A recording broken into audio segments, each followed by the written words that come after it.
21 अगस्त 2024 भारत के त्रिपुरा राज्य में बारिश स्टार्ट होती है और रुकने का नाम नहीं लेती है। इस एक दिन में बारिश इतनी ज़्यादा गिरी थी कि जिसकी वजह से बाढ़ जैसे हालात पैदा हो गए। पूरे 30 सालों के अंदर जितना बारिश नहीं हुई थी, इस 3 दिनों के अंदर इतना ज़्यादा बारिश गिरी है। इतना ज़्यादा बारिश होने की वजह से पानी बहकर निकल नहीं पाई और ग्रामीण इलाकों में जा घुसी, जिसकी वजह से 31 लोगों की मौत हो गई, 2 लोग घायल हो गए और ना जाने कितने लोग बेघर हो गए। यहाँ की हालत इतनी ज़्यादा डरावना था कि जिसे देखकर आप भी डर जाओगे। नेशनल स्टेटमेंट के मुताबिक यहाँ पर हुए फ्लड की वजह से 15,000 करोड़ रुपए का नुकसान हुआ। इनफैक्ट कैजुअलिटीज के अलावा सार्वजनिक और निजी संपत्तियों को भी काफी ज्यादा नुकसान पहुंचा है। इस पूरे बारिश को देखकर त्रिपुरा के मिनिस्टर ने इसे नेशनल डिजास्टर कहा है, जबकि बांग्लादेश का हाल तो इससे भी काफी ज्यादा खराब हुआ था। दक्षिण पूर्वी बांग्लादेश के फेनी में बुधवार की रात करीब 11 जिलों में पानी घुस गया, जहाँ 15 लाख की आबादी वाला एक पूरा शहर पानी में जलमग्न हो गया। इन इलाकों में रहने वाले इंसानों ने इस फ्लड के लिए भारत को जिम्मेदार ठहराया है। इसकी बात हम वीडियो के आगे में करेंगे, लेकिन भारत का क्या, त्रिपुरा तो अपना राज्य है, मगर न्यूज मीडिया में हमें इसके बारे में ज्यादा कुछ नहीं बताया जाता है और त्रिपुरा फ्लड के बारे में कोई बात नहीं करना चाहता है। इस फ्लड के बाद बांग्लादेश के सोशल मीडिया में कुछ वीडियो वायरल हो रहे थे, जिसमें कहा जा रहा था कि बांग्लादेश में आए बाढ़ का कारण भारत ही है। भारत ने ही जानबूझकर अपने डैम को खोल दिया था, जिसकी वजह से बांग्लादेश में बाढ़ आ गया। इन सब के पीछे असली वजह क्या है, तो चलिए इस वीडियो में जानने की कोशिश करते हैं।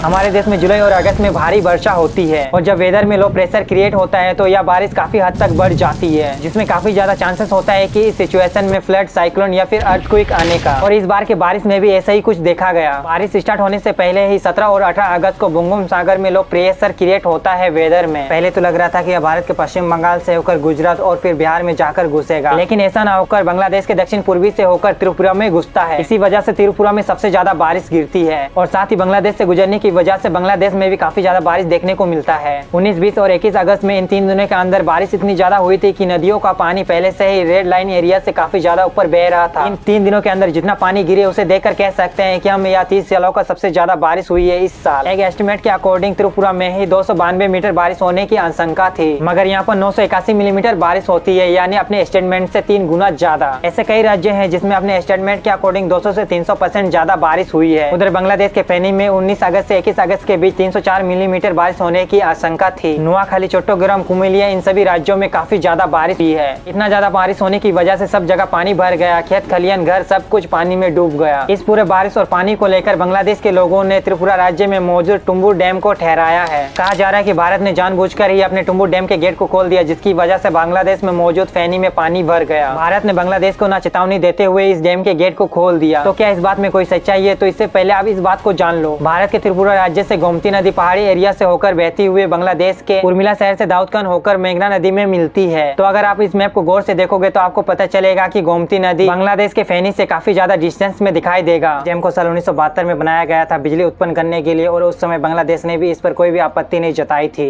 यहाँ पर आप कह सकते हैं कि इन दोनों देशों ने आपस में समझौता करने के बाद ही इस डैम को बनाया था, लेकिन इस डैम को लेकर त्रिपुरा के 40,000 लोगों ने प्रोटेस्ट किया था, क्योंकि इस डैम के बनने से उनके घर, खेत खलियान सब कुछ डूब गया था। वे तो आज भी इस डैम को तोड़ने की बात करते हैं। डैम को बेसिकली बिजली उत्पन्न करने के लिए ही बनाया जाता है और ऐसा चीन, जापान, यहाँ तक कि अमेरिका भी अपने नदी को रोककर डैम बनाता है। इस डैम के बनने के बाद जितना नुकसान पहुंचता है उससे कई गुना ज्यादा लाभ पहुंचता है। और डुम्बुर डैम से भी 100 मेगावाट बिजली पैदा की जाती है, जिसमें से 40 मेगावाट बांग्लादेश भी बिजली खरीदता है। एक रिपोर्ट के अनुसार टुम्बुर डैम अगर नहीं होता तो यहाँ पर फ्लड और भी ज्यादा खतरनाक हो सकता था। इससे कई साल पहले जब यहाँ पर डैम नहीं हुआ करता था तो यहाँ पर बारिश काफी ज्यादा होती थी, लेकिन यहाँ पर डैम बनने के बाद यह बारिश काफी ज्यादा कम हो गई। 19 से 21 अगस्त के बीच इन एरिया में जितना भी बारिश हुआ था उससे ही नदियां पूरी तरह से भरा हुआ था और साथ ही बांग्लादेश के ऊंचे स्थानों में बारिश का पानी बहकर नीचे स्थानों की ओर जाने लगा और नीचे में मौजूद नदियों का पानी पहले से ही ओवरफ्लो था, जिसके बाद ऊंचे स्थानों से आने वाला पानी नदियों में घुस जाता है और नदियों का पानी ग्रामीण इलाकों में जाकर घुस जाता है, जिसके बाद एक बहुत बड़ा फ्लड देखने को मिलता है बांग्लादेश में। मगर यहाँ पर एक सवाल उठता है कि क्या भारत ने सच में ही अपने डैम का गेट खोल दिया था या फिर नहीं? तो चलिए इसे भी समझते हैं। टुम्बुर डैम भारत की सीमा से 120 किलोमीटर दूर पर स्थित है और अगर भारत जानबूझकर इस टुम्बुर डैम के गेट को खोलता है तो सबसे पहले बांग्लादेश के पुरमिला इलाका डूबने से पहले त्रिपुरा के 120 किलोमीटर एरिया पूरी तरह से पानी में डूब जाएगा, जिससे वहाँ पर मौजूद लोग मारे जाएंगे, पेड़ पौधे नष्ट हो जाएंगे, जीव जंतु मारे जाएंगे, फिर खेत खलियान यहाँ तक कि घर सब कुछ नष्ट हो जाएगा। और यहाँ पर ये जो सवाल उठ रहा है यह पूरी तरह से गलत है। और अगर टुम्बुर डैम की बात करें तो वहाँ का गेट ऑटोमेटिकली खुल जाता है पानी भरने से। हाँ, यहाँ पर डैम का गेट खुला था मगर इसका डैम किसी ने नहीं खोला था, बल्कि यह डैम ऑटोमेटिकली खुल गया था। तो इसे आप कुछ इस तरह से समझो। तो देखो, डैम में कई तरह के गेट लगे होते हैं। पहला स्लाइड गेट, जिसे क्रेन की मदद से ऊपर उठाया जाता है और पानी बहकर बाहर निकल जाता है। दूसरा ऑटोमेटिक गेट, जहां पानी भरने के बाद यह गेट ऑटोमेटिकली ओपन हो जाता है और टुम्बू डैम में यह ऑटोमेटिकली गेट ही लगा हुआ है। यहाँ पर किसी भी कोई भी इंसान का हाथ नहीं होता है इस गेट को खोलने में। एग्जाम्पल के तौर पर इस वीडियो को देखो, इस वीडियो को देखकर आपको आसानी से समझ में आ जाएगा, जिसमें कैसे पानी भरने के बाद यह गेट ओपन हो गया और पानी कम होने के बाद यह गेट ऑटोमेटिकली बंद हो गया। इस गेट को खोलने में किसी भी इंसान की जरूरत नहीं पड़ती है और इसे चाहकर भी कोई इंसान रोक नहीं सकता है। और मैंने आपको पहले ही कहा था कि यह बारिश 30 सालों के अंदर होने वाली बारिश में से सबसे ज्यादा बारिश हुआ था इस साल, जिससे इस डैम में पानी काफी ज्यादा बढ़ गया और यह गेट ऑटोमेटिकली खुल गया और यहाँ से पानी निकलकर नदियों में जा घुसा। इस डैम को लेकर किसी भी तरह का क्वेश्चन उठता है तो त्रिपुरा के मिनिस्टर ने कहा है कि जिसे भी इस डैम के ऊपर जांच करना है वह आकर जांच कर सकता है। यहाँ तक कि त्रिपुरा के मिनिस्टर खुद अपने हाथों से डैम खोलकर दिखाएंगे। मगर यहाँ पर और एक सवाल उठता है कि ये जो गेट खुला उसके बारे में भारत को पता था या फिर नहीं। तो देखो, इस डैम के पानी को ऑब्जर्व करने के लिए 3 पॉइंट बनाए गए हैं। पहला अमरमूल, दूसरा सुनामरा और तीसरा सुनामरा 2। 1972 में डैम बनने से पहले एक फैसला लिया गया था, जब भी नदियों से या फिर डैम से पानी को छोड़ा जाएगा तो सबसे पहले बांग्लादेश को यह बात बतानी पड़ेगी, ताकि वो इन नदियों से आने वाले पानी से आसानी से निपट सके, जो नदी भारत से होकर बांग्लादेश जाती है। इनफैक्ट 21 अगस्त दोपहर के 3 बजे त्रिपुरा के अमरपुर से गोमती नदी के जलस्तर के बारे में बांग्लादेश को सूचना दिया गया था, लेकिन उस समय पानी का स्तर काफी कम था। लेकिन बारिश के बाद पानी का स्तर काफी स्पीड से बढ़ने लगा। इसका सूचना बांग्लादेश को नहीं पहुंचाया गया था, क्योंकि इतना ज्यादा बारिश होने की वजह से सब कुछ ठप पड़ गया था और करंट भी नहीं था। बेसिकली ऐसे बारिश को फ्लश फ्लड कहा जाता है। जब अचानक किसी एरिया में अचानक से ऐसी बारिश होती है तो सारा पानी बहकर निचले इलाकों में मौजूद नदियों में जाकर घुस जाता है और सिर्फ 12 से 18 घंटे के अंदर ही पानी नदियों से बहकर बाहर निकल जाता है। और ऐसा ही घटना पहले सिक्किम में भी देखा गया था, मगर त्रिपुरा में 3 से 6 घंटे के अंदर ही यह पानी बाहर निकल गया डैम से। डैम में 94 मीटर पानी भरने के बाद यह गेट ऑटोमेटिकली खुल जाता है और यह पानी जाकर नदियों में जा घुसता है, वही नदियां जो पहले से ही भरी हुई थी। जिसके बाद त्रिपुरा के 120 किलोमीटर एरिया को पार करके यह पानी बांग्लादेश में घुस जाता है, जहाँ पहले से ही भारी बारिश होने की वजह से यहाँ पर पानी काफी हद तक बढ़ गया था नदियों में। और यह पानी नदियों में मिलने के बाद नदियों का पानी पूरी तरह से बाहर निकल गया, जिसके बाद यह पानी ग्रामीण इलाकों में चला जाता है। आई होप इसे आप समझ गए होंगे कि यह बारिश कितनी ज्यादा खतरनाक थी। और एक बात, यहाँ पर भारत का किसी भी तरह का दोष नहीं था। इस बारिश की वजह से त्रिपुरा राज्य को जितना भी नुकसान हुआ है उसको ठीक करने के लिए 40 करोड़ रुपए एलोकेट किया गया है चीजों को ठीक करने के लिए। इसके अलावा जिन लोगों ने अपने फैमिली को खोया है उसे 4 लाख रुपया दिया जाएगा और जिन लोगों को थोड़ी बहुत नुकसान हुई है उन्हें 2.5 लाख रुपए दिया जाएगा। जबकि नासा के अनुसार इस एक्सट्रीम वेदर को क्लाइमेट चेंज कहा जाता है, जिसके चलते अचानक से ही काफी हद तक बारिश गिर जाती है और ऐसा सिचुएशन देखने को मिलता है।